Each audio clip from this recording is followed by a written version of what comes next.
Dear Jonas. That part just, hey, I would have got that letter and been like, whoa, who are we talking to? So considering your country decided not to give me the Nobel Peace Prize for having stopped 8 wars plus, I no longer feel obligated to think purely of peace, although it will always be predominant, but can now think about what is good and proper for the United States of America. Check this out. Denmark cannot protect that land from Russia or China. And why do they have a right to ownership anyway? There are no written documents. It's only that boated land hundreds of years ago, but we had both land there also. I have done more for NATO than any other person since its founding. And now NATO should do something for the United States. This world is not secure unless we have complete and total control. The world.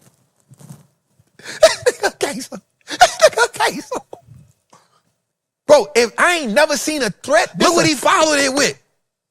Can we get the video? How far are you willing to go to acquire Greenland? You'll find out. We have subsidized Denmark and all of its countries of the European Union and others of many years by not charging them tariffs or any other forms of, I can't see that word, remuneration. Now, after centuries, it's time for Denmark to give it back. World peace is at stake. China and Russia want Greenland, and there is not a thing that Denmark can do about it. They currently have 2 dogs.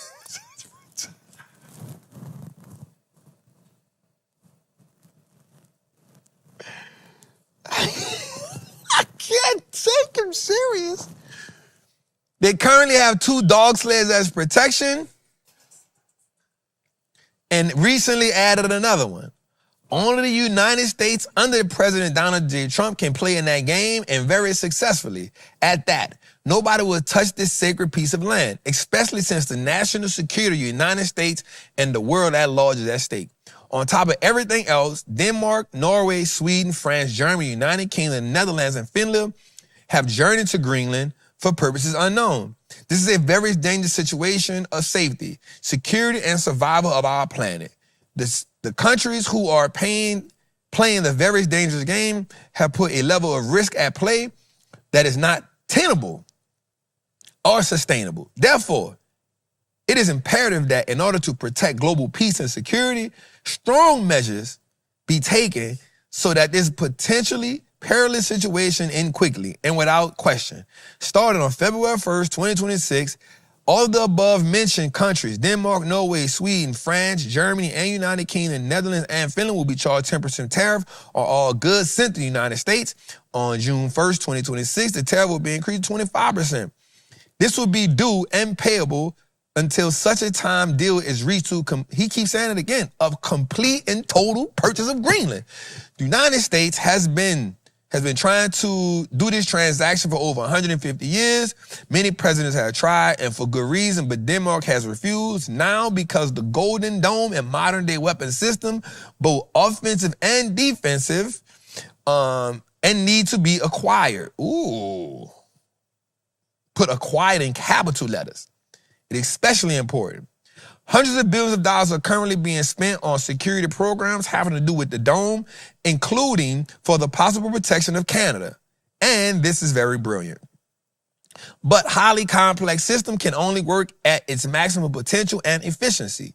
Because of angles, meets, and bounds, if this land is included in it, the United States of America is immediately open to negotiate with Denmark and all the other countries who have put such at risk, despite all that we have done for them, including maximum protection for so many years. Thank you for your attention to this matter. Donald J. Trump, President of the United States. I'm telling you, I'm not gonna call this bluff on this one, bro. I ain't gonna lie.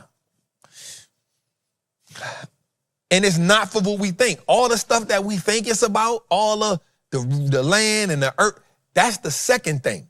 The first thing is, you ain't give me that Nobel Peace Prize. All right, if it keeps coming back to rare earths, Greenland holds about an estimated 1.5 million metric tons of rare earth reserve, which is about 5 miles under the ground. This makes Greenland the 8th largest holder of rare earth reserve. Makes sense, right? Logical. Even more, Greenland had effectively zero rare earth production in 2025. Makes good sense. Production is near zero due to lack of funding and necessary infrastructure. Makes logical sense. Greenland is estimated to have up to $5 trillion worth of natural resources. Makes good sense. This is equivalent to roughly 20% of U.S. GDP and almost entirely untapped. Makes great sense, but we trying to put logic on something when it's just, my ego is hurt.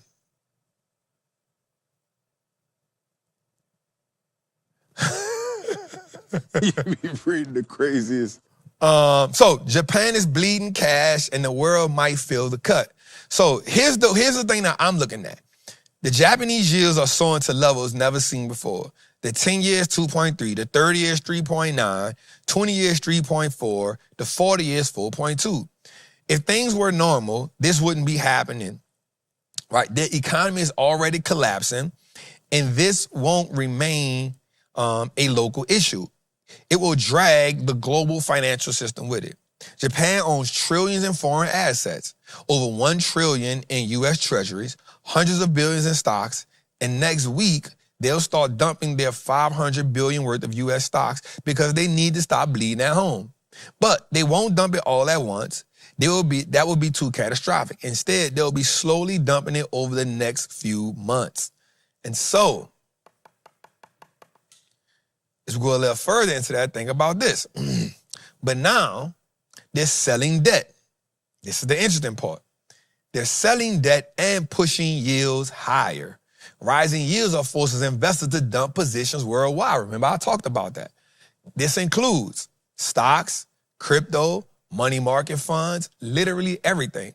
I'm not saying the market going to crush tomorrow, but absolutely, I'm not saying that. But I do expect the market to slow down over time, over the next 12 to 24 months. The world's entering a rate environment that no one alive has ever traded before and need to be prepared for it.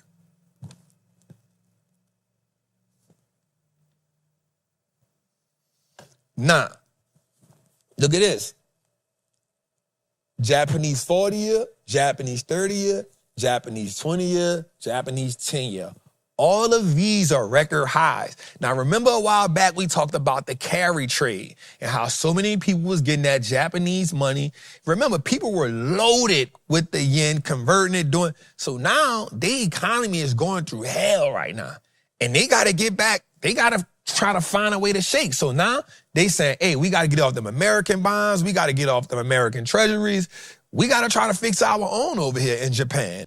Trump's rhetoric and stepped-up tariff threats have prompted a strong public rebuke from NATO leaders gathered in Davos, including these warnings from Canadian Prime Minister Mark Carney and French President Emmanuel Macron. We are in the midst of a rupture, not a transition. Over the past 2 decades, a series of crises in finance, health, energy, and geopolitics have laid bare the risks of extreme global integration. But more recently, great powers have begun using economic integration as weapons. Tariffs as leverage, financial infrastructure as coercion, supply chains as vulnerabilities to be exploited. You cannot live within the lie of mutual benefit through integration when integration becomes the source of your subordination. It's clear that we are reaching a time of instability, of imbalances, both from the security and defense point of view and the economic point of view. Competition from the United States of America through trade agreements that undermine our export interests, demand maximum concessions, and openly aim to weaken and subordinate Europe, combined with an endless accumulation of new tariffs that are fundamentally unacceptable, even more so when they are used as leverage against territorial sovereignty.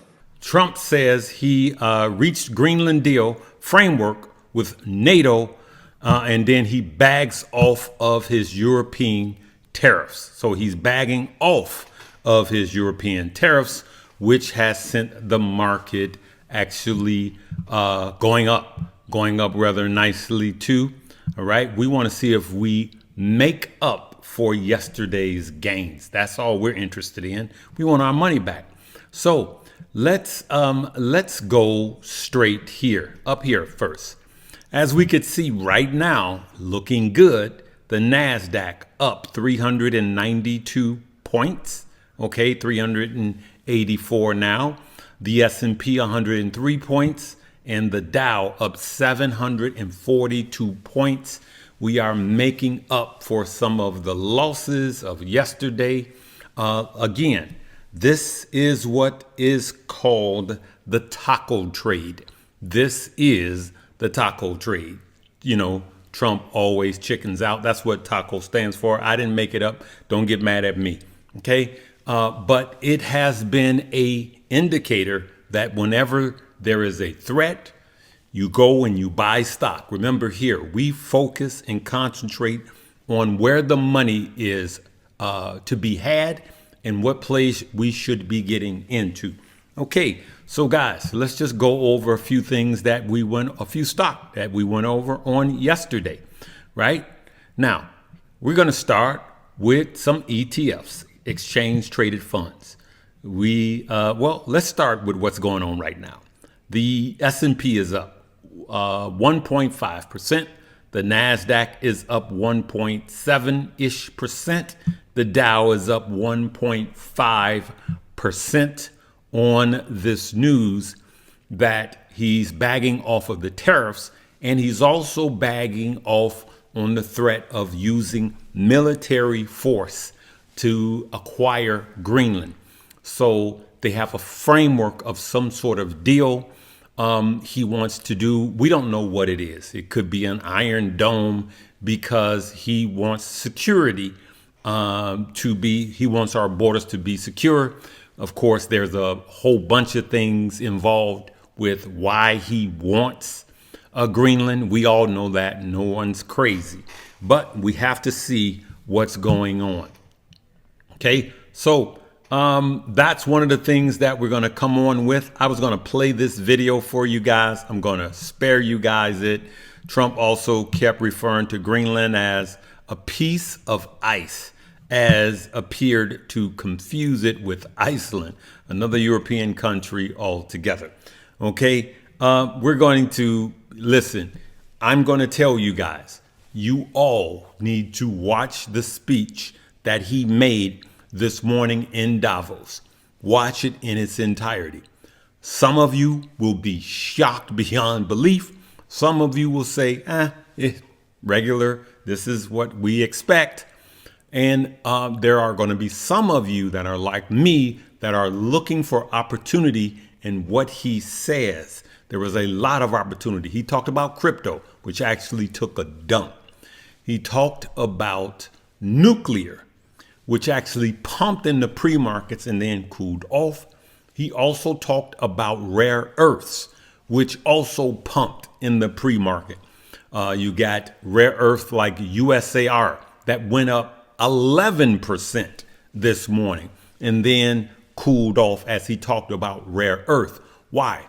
Because China has the market on rare earths, and we need to acquire some other rare earths from some other part of the world, or B, started here. So we need to see what is all going on. Sorry about the dings. Hopefully it doesn't continue. Okay, what else do we have? Here's what's happening with crypto. Bitcoin volatility, BTC saw significant drops, briefly falling beneath 90K due to what? Global risk of sentiment from Trump's trade threatens to bond sell-offs, but has shown signs of bouncing back, which it probably did. Let's take a look. Yeah, we got some bounce back. Look at this. In the last hour, Bitcoin has went up 2%, though we're down 7% over the last 7 days. But over the last hour, we went back up 2%.